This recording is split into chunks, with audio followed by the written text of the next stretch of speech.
आपका जो ये अखिल राजस्थान ओवल राजस्थान राजीव गांधी पैरा टीचर्स और मदरसा पैरा टीचर शिक्षा कर्मी के संगठन के जो पदाधिकारी हैं और पूरे राज्य भर से संयुक्त संघर्ष समिति की अगुवाई में आप यहाँ 90 दिन से बैठे हैं और ये गांधी जी 71 दिन से भूख हड़ताल पर हैं, दूसरे लोग भी भूख हड़ताल पर हैं। और मेरे को जैसे ही पता लगा कि पुलिस ने पैरा टीचर्स पर लाठीचार्ज कर दिया तो मैं आपके बीच में अपनी उपस्थिति दर्ज कराने के लिए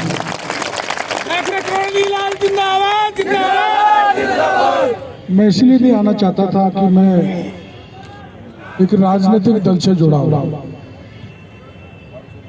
पर मैं आपके बीच में ये कहने के लिए आया हूं, इसी राजनीतिक दल से जुड़ा एक अलग बात है, विचारधारा अलग है, सिद्धांत एक अलग बात है, लेकिन सरकार ने जो वादा आपके साथ किया उस वादा खिलाफी में मैं आपके साथ कंधे से कंधा मिलाकर लड़ाई लड़ने के लिए तैयार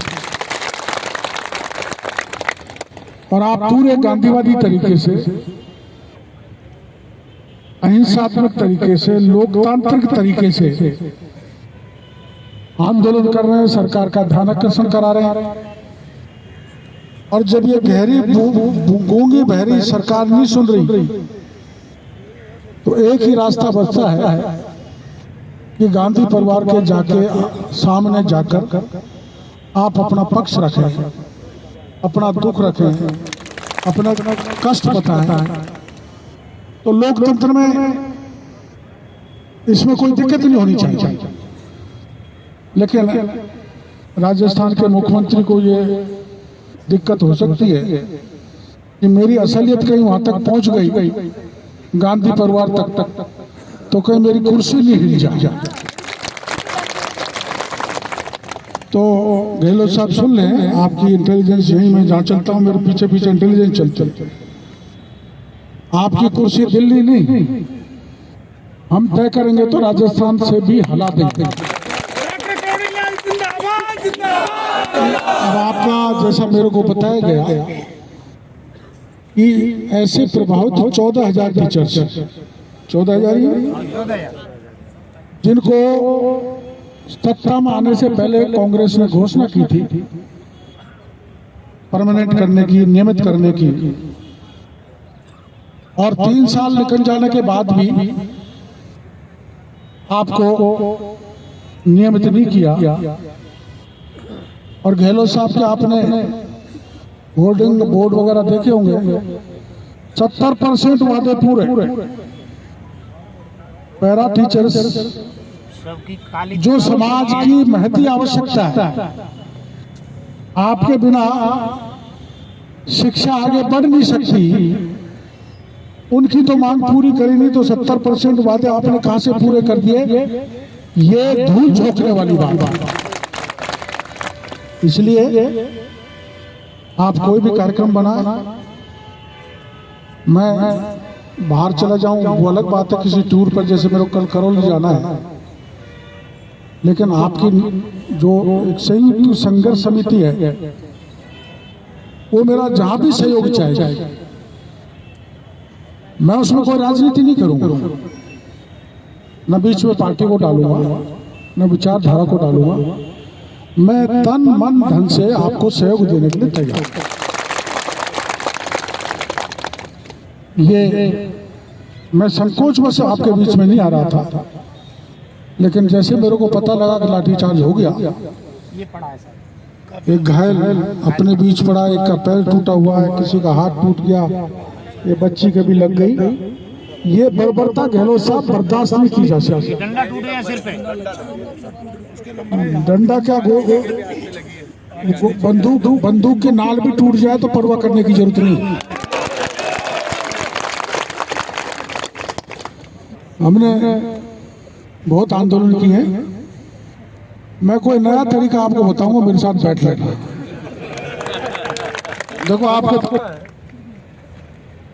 यहाँ जयपुर के आमागढ़ में एक समस्या खड़ी हुई, उसमें समस्या में ज्यादा गहरा नहीं जाना चाहता, लेकिन मैंने घोषणा कर दी कि झंडा फहरा के ही दम लूंगा। 1500 पुलिस, अग्नि वर्षा, अश्रु गैस, गोलियां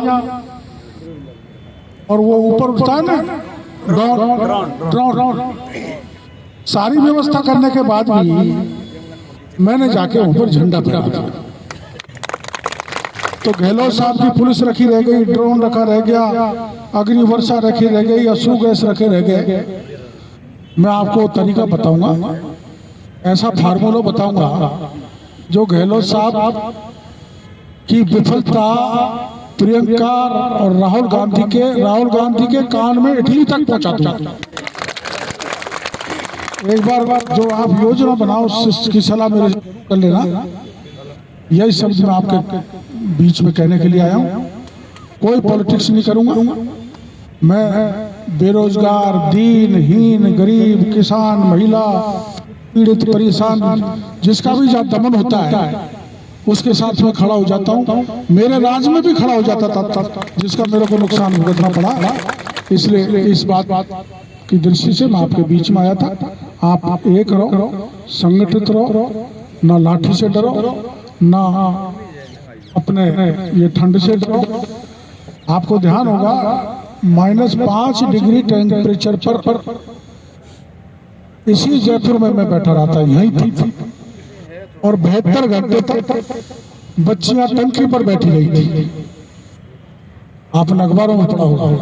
और वो न्याय लेकर ही वो यहाँ से वापस लौटी थी। तो आपकी संघर्ष समिति और आपकी कार्यकारिणी, आपके नेता जो निर्णय करेंगे, मैं उस निर्णय के साथ हूँ। इन्हीं शब्दों के साथ